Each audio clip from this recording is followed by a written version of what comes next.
नमस्कार दोस्तों, आज के हमारे इस वीडियो में हम आपके लिए कार्तिक माह की कहानी लेकर आए हैं। किसी गांव में एक बुढ़िया माई रहा करती थी। वह कार्तिक का व्रत रखा करती थी।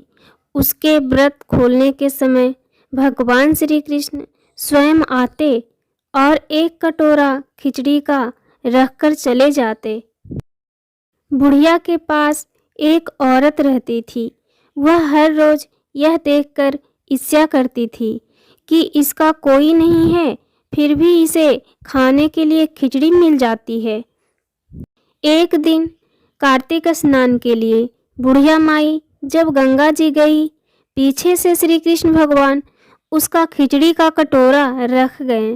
पड़ोसन ने जब खिचड़ी का कटोरा रखा देखा और देखा कि बुढ़िया नहीं है, तो वह कटोरा उठाकर घर के पिछवाड़े फेंक आई।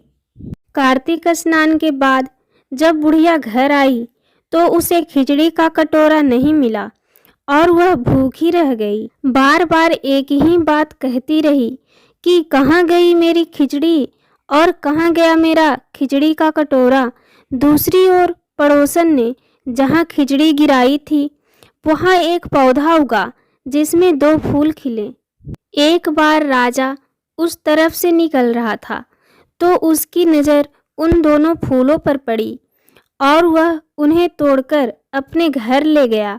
घर आने पर उसने वह फूल रानी को दिया, जिसे सूंघने पर रानी गर्भवती हो गई। कुछ समय बाद रानी ने 2 पुत्र को जन्म दिया। जब वह दोनों बड़े हो गए तब वे किसी से भी बोलते नहीं थे, लेकिन जब वो दोनों शिकार पर जाते तब रास्ते में उन्हें वही बुढ़िया मिलती जो अभी भी यही कहती थी, कहाँ गई मेरी खिचड़ी और कहाँ गया मेरा कटोरा। बुढ़िया की यह बात सुनकर वे दोनों कहते कि हम हैं तेरी खिचड़ी और हम हैं तेरा कटोरा। हर बार जब भी वह शिकार पर जाते तो बुढ़िया वही बात कहती और वह दोनों यही उत्तर देते।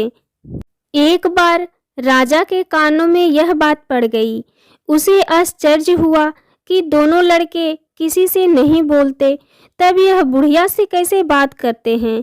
राजा ने बुढ़िया को राजमहल बुलवाया और कहा, हम में से किसी से ये दोनों बोलते नहीं हैं, तुमसे यह कैसे बोलते हैं।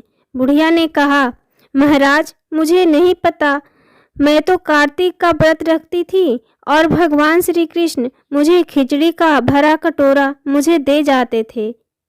एक दिन मैं स्नान करके वापस आई तो मुझे वह खिचड़ी का कटोरा नहीं मिला।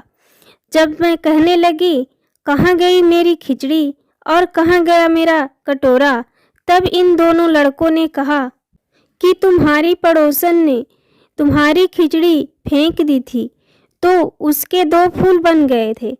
जब फूल राजा तोड़कर ले गया और रानी ने सूंघे तो हम 2 लड़कों का जन्म हुआ। हमें भगवान ने ही तुम्हारे लिए भेजा है। सारी बात सुनकर राजा ने बुढ़िया को महल में ही रहने को कहा। हे कार्तिक महाराज, जैसे आपने बुढ़िया की बात सुनी वैसे ही आपका व्रत करने वालों को भी सुनना। जय श्री कृष्ण। अगर आपको ये कहानी पसंद आए तो वीडियो को लाइक कीजिए और आपने अभी तक हमारे चैनल को सब्सक्राइब नहीं किया है तो सब्सक्राइब ज़रूर कर लीजिए और अपने विचार हमें कमेंट बॉक्स में कमेंट करके ज़रूर बताइए। धन्यवाद।